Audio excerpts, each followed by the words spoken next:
Hi, I'm Buck65. You can call me Rich, and I'm from Mount Uniacke, Nova Scotia. Are you ready? Can I feel it good and greasy? Ready on the left. Ready on the right. Ready on the left. Ready on the right. So put your pants on. Put your pants on. Put your pants on. Basically, did the math, and I try to get 8 hours sleep every night. That leaves 16 hours out of the day, and I usually put in about 6 hours every day at CBC, actually in the building. So now we're down to 10. I usually walk to work and back home every day. It's 45 minutes in each direction. So, but let's say something happens along the way, we'll round it to 2 hours. That leaves 8 hours out of every day. That's pretty much just my own to do with it whatever I please. And that's a lot of time. And I don't really spend much time at all doing nothing, really. And so I would say that on an average day, 1 or 2 of those 8 hours will be devoted to writing, because I do write pretty much every day. And then beyond that, I feel like it's important for me to always be feeding my brain.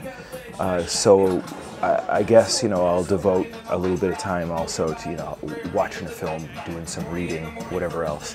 But there's really just not much time spent doing nothing. So my days are usually pretty packed with stuff to do, but that's just the way I like it, and it makes me happy.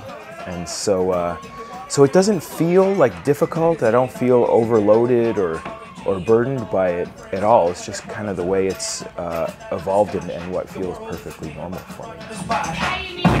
You know everything, don't you? But you don't know nothing. Are you ready? Come on. Are you ready? Come on. Come on. Give it to me. For me, the creative process is more almost a meditation than anything else. And so a lot of that time is, I would say more than half the time that I'm working is spent very still and deep in thought, and not actually doing the mechanical work. And so not only do I not really have ritual or certain things that I need, it's kind of the opposite. I need nothingness, as close to that as I can get as possible. I hear about how people will write while listening to music or while doing other things, but I can't do that at all. I really like to have it quiet if possible. So whether I'm writing for myself, whether that's music or something else, or even just writing to prepare my radio show, I usually just find like a quiet place where I can sit and think. Sometimes a window is good to have. But what I've been finding recently as I've been doing a lot of traveling is that if somehow I can find the quiet space, if even it only just exists in my head, combined with a bit of movement. I don't always, I find that the absence of the stasis can be really good. So if I'm riding on a train or going for a long drive or something, and it's still quiet, but I'm able to look out the window and just see things happening, I find ideas come fast and furious. So with my recent travels, I've been writing a lot, even more than usual for me. So that's good. And on this last record, I made a list of people that I wanted to collaborate with. Some of them I had no idea how to contact and never was able to find them. Some of them I was able to contact, but we weren't able to work it out for one reason or another due to schedules. But most of the people I wanted to work with, I was able to make it happen. And it was a very different experience with everybody I worked with. And some it was real easy, some it went a little more slowly, and it was a little more difficult. And I was happy with the results I got with each experience, but I would say that the most interesting experience I had was with a native of Kingston, Ontario by the name of Gord Downey. Because, well, that experience was everything that I think I daydreamed about it being like. There was a long period of almost a shared meditation, like the process I have when I'm on my own, but then lots of philosophical discussion before anything happened. So what was important to him and for both of us was first to answer the question, well, why are we coming together? What does this mean artistically and creatively? There needs to be a reason for this to happen. So what is it? Why have we come together? And then once we started to get some ideas going, we were able to justify our being together in the first place, and then a story began to come out of the music that we were working with. There was a long period of exchanging mail, and then long conversations on the telephone, and meetings, and sitting down and discussion.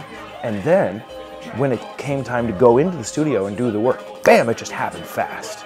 We were in and out in 20 minutes because we knew so clearly what we were doing at that point, and we felt it. We defined roles for ourselves that it made sitting down and doing the actual work super easy. I think that experience with Gord will probably influence how it's going to work for me in collaborating with people in the future. I think that if all goes well, there is a chance that I will finish a novel tonight. It has almost killed me to do this. It's the biggest project I've ever taken on for myself. A novel goes on and on and on and on for days and months, and it's a killer. It's a real killer. And part of me wondered if I'd be able to see the thing through to the end. Feels like a big task and a big accomplishment. Who knows what's going to happen with the thing? Maybe nothing. But just to finish it kind of feels amazing. And like I said, I think I only need to sit down for another couple hours and I'll probably have it done. I figure that sometime soon I'll be able to turn back to making music, because I've had to put that on hold since the end of last summer as I've been working on this thing. And a few years back, I made a series of 3 albums that I just gave away online called Dirt Bike. And I think what's probably next for me is Dirt Bike 4. But I also have had this idea in the back of my head for a while of making my strongest attempt yet to take some ideas from Dadaism and applying that to music. And I have this idea for a Dadaist album, which I'm very excited about. Maybe I can get that done before the end of the year as well.